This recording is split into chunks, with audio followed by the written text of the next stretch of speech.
പണ്ട് തോട്ടത്തിൽ പോത്തും വെട്ടിയച്ച് തേക്കലക്കകത്തേക്ക് പൊതിഞ്ഞ് വാങ്ങിച്ചുകൊണ്ട് വരുന്ന ഓർമ്മയുണ്ടോ? ആ ഓർമ്മയുള്ള മുഴുവൻ ആളുകളും ഇങ്ങ് വാ. പണ്ടൊക്കെ 1/2 കിലോ പോത്ത് കൊണ്ട് 10 പേർക്ക് അമ്മച്ചിമാർ കറി വെക്കുന്ന ഒരു രീതിയുണ്ട്. ദാരിദ്ര്യം പിടിച്ച കാലത്തെ ഒരു കറിവെപ്പ. അത് കാണിച്ചു തരാം. ആദ്യം തന്നെ ദേശീയ ഉരുളി അങ്ങോട്ട് കളത്തിലിറക്കി വെച്ച് കുറച്ച് വെളിച്ചെണ്ണ തന്നെ ഒഴിക്കണം.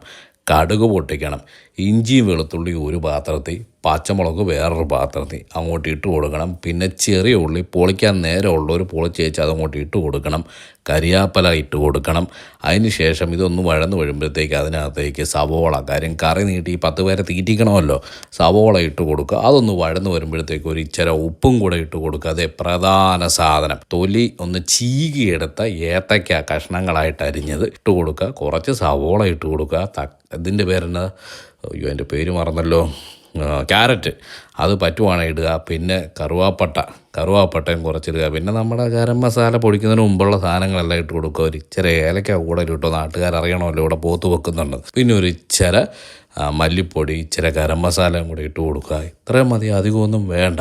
അതിനുശേഷം ഇത് നല്ലപോലെ ഇളക്കി പിടിപ്പിക്കുമ്പോൾ തന്നെ ഒരു മണം വരും. ഇനി പോത്തെടുത്ത് വെച്ച് അതിനകത്തേക്ക് ഇടുക്കി ഗോൾഡ് കുരുമുളകും മഞ്ഞപ്പൊടിയും ഇച്ചിരി ഉപ്പും കൂടെ ചേർത്തേച്ച് കരിയാപ്പലയും കൂടെ ഇട്ട് വെക്കണം. ഈ ചെറിയ കുക്കറിനകത്ത് വെക്കുമ്പോഴത്തേക്ക് ഈ കരിയാപ്പല ഇട്ട് കുക്കർ പൊട്ടിത്തെറിച്ചിട്ട് എന്നോട് പറയരുത് കേട്ടോ. അത് വലിയ കുക്കറായതുകൊണ്ടാണ് ഞാൻ ധൈര്യമായിട്ടുണ്ട്. പണ്ട് ഇത് കുക്കറിനകത്ത് വെക്കുകയല്ല, വെള്ളം ഒഴിച്ച് വേവിക്കുക. പണ്ട് ഈ സാധനം എല്ലാം കൂടെ മൺചട്ടി വേവിക്കുക. പക്ഷേ ഇപ്പം അതിനുള്ള സമയമില്ല, അതുകൊണ്ട് ഇങ്ങനെ ചെയ്തെന്നുള്ളതേ ഉള്ളൂ. നിങ്ങൾ വേണം മൺചട്ടി ഉണ്ടാക്കിക്കോ. അതിനുശേഷം കുറച്ച് കഴിയുമ്പോഴത്തേക്ക് അത് വെന്ത് വരുമ്പോഴത്തേക്കും അങ്ങോട്ട് തുറക്കണം. അയ്യോ, ഇത് മാത്രം വെറുതെ കഴിക്കുക കേട്ടോ, ഭയങ്കര രുചിയാണ്. ആ സാധനം ഒരു പീസൊക്കെ എടുത്ത് കഴിച്ചൊന്ന് രുചിയൊക്കെ നോക്കിയതിന് ശേഷം ഇത് നമ്മുടെ ആ കായപ്പോൾ ഒരു പാതി വേവിൽ റെഡി ആയിട്ടുണ്ടാവും.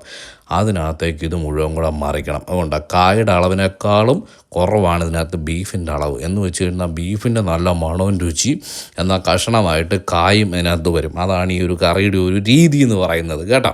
എന്നിട്ട് ഇതെല്ലാം കൂടി ഒന്ന് ഇളക്കി വെച്ച് പിന്നെയും കുറേ നേരം കൂടെ വേവിക്കണം. അതെല്ലാം കൂടെ ഒന്ന് വെന്ത് വരുമ്പോഴത്തേക്ക് ഇത് ഒരൊറ്റ തേങ്ങ 1 പ്രാവശ്യം 2 പ്രാവശ്യമായിട്ട് പിഴിഞ്ഞെടുത്തത് ഒരു പാത്രത്തിൽ വെച്ചേച്ച് അതിനകത്തോട്ട് അങ്ങോട്ട് ഒഴിച്ചു കൊടുക്കുക. തേങ്ങാപ്പാൽ മുഴുവൻ.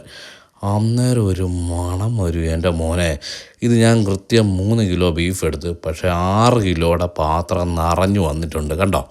എന്ന് വെച്ചാൽ നമുക്ക് 10 പേർക്ക് കഴിക്കാനുള്ള പോത്ത് കറി നമുക്ക് 20 പേർക്ക് വിളമ്പാം. നല്ല സുഭിക്ഷമായിട്ട് കഴിക്കുകയും ചെയ്യാം. എന്നാൽ രുചിയോ ഗംഭീരമാട്ടോ. പിന്നെ ആ പഴയ ഓർമ്മയും കൂടെ മനസ്സിലുണ്ടെങ്കിൽ രുചി പിന്നെയും കൂടും.